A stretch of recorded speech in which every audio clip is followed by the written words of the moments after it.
Hi, I'm Graham Alcott. Welcome to April's edition of my Extreme Productivity Experiment series.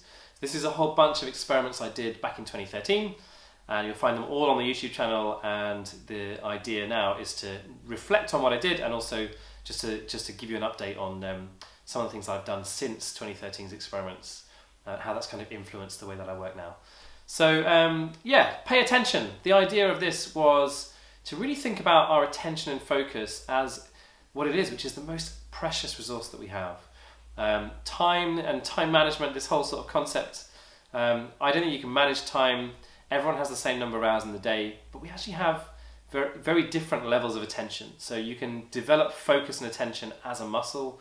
You can spend more time using your proactive attention really, really well. And I think, using this idea of focus and attention as a muscle is really important in terms of productivity, and it's also really important in terms of just general happiness and general well-being, I think, as well. So what did I do during the month? So the idea was I would do some short meditations every hour. So I was using a particular app called Headspace. If you know anything about meditation, you'll probably have heard of this app already. And there's another one called Buddhify, which is another one I'd really recommend.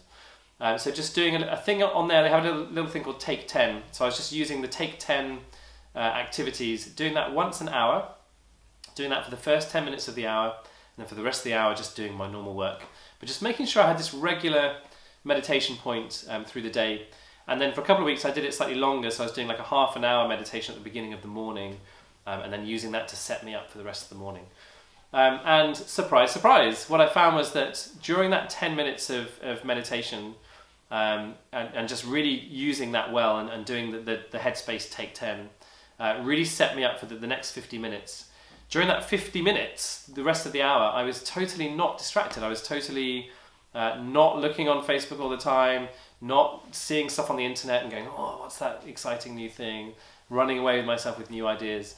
I was so grounded in what I was doing and really felt very present, very in the moment with that stuff. So we talk about in the book the idea of Zen-like calm, and Think Productive uses this idea of Zen-like calm to really describe the idea of being present and in the moment and focused just on that one thing, just on me, the moment, and the thing I'm doing, and just being very intentional around that stuff.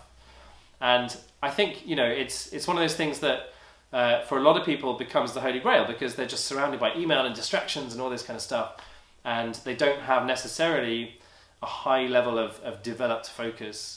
And I think, if you have those moments where you're on a deadline and Zen-like calm comes to you because there's nothing else to do, it's like, I've got to finish this, I'm on this deadline, then you really get that value of like being just present and in the moment and only focus on that one thing. So powerful. A lot of people who think deadlines are the thing that make them productive. It's not. It's the Zen-like calm that deadlines produce and allow you to stumble upon just momentarily. So this month, doing these periods of meditation, it was honestly, it was just a very, very profound experience.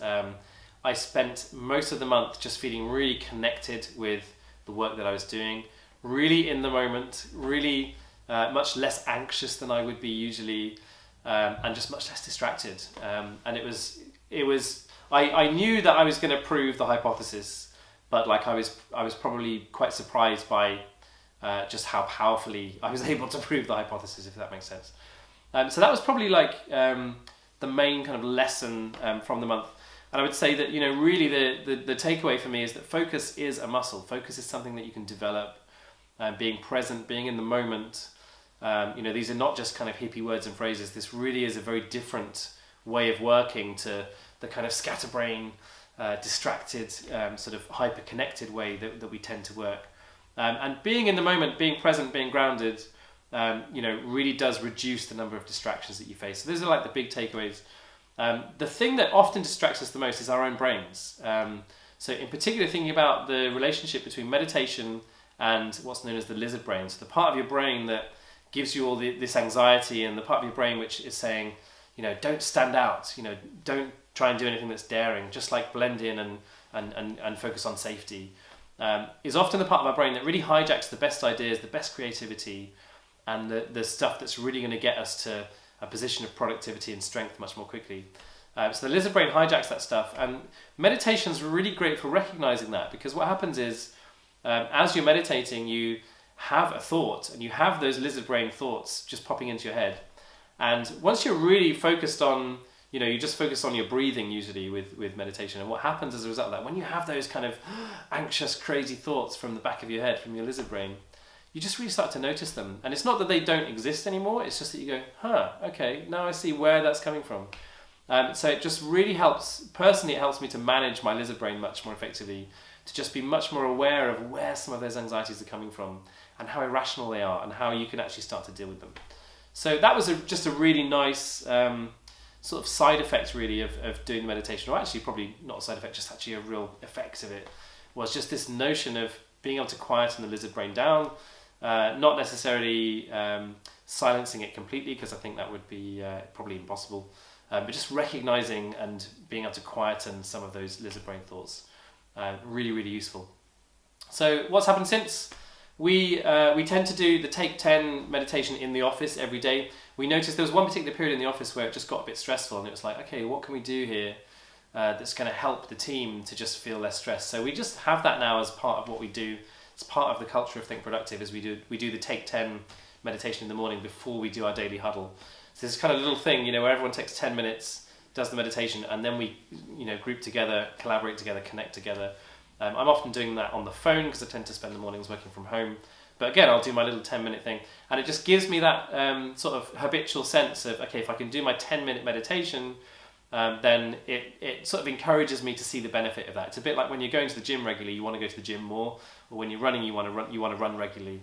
And then when you get out of the habit, when you fall off the wagon, it just feels like the most difficult thing in the world to get started again. So just having it in there regularly for the whole team as well, hopefully, it certainly makes me feel like I want to meditate more outside of those 10 minutes, and hopefully the team has a similar kind of view on that. So yeah, it was definitely a very successful tick off the hypothesis and say yes, like I've proved this. Probably proved it in a more profound way than I expected to. Back when I wrote about meditation in the book, I was writing that in 2012. Meditation was not something that was on the radar of businesses particularly. It felt like a kind of way out there risk to even write about it really, in a kind of mainstreamy business book. Since then, meditation, mindfulness has become almost like a zeitgeist thing, sat here in 2015. So that to me says, A, that there's lots of other people really kind of seeing the power of that, and B, it makes me feel good that like something that felt like a risk at the time actually wasn't at all. So that's quite a nice message that I sort of keep with me, and hopefully is of use to you guys too. So pay attention, that's the month of April. Next month we're going to be focusing on May and my Mania experiment. So keep watching, and also let me know your thoughts. So I'm on @GrahamAllcott on the Twitter, and I'm graham@thinkproductive.co.uk on email. So drop me a line, I'd love to hear your own stories of productivity experimentation.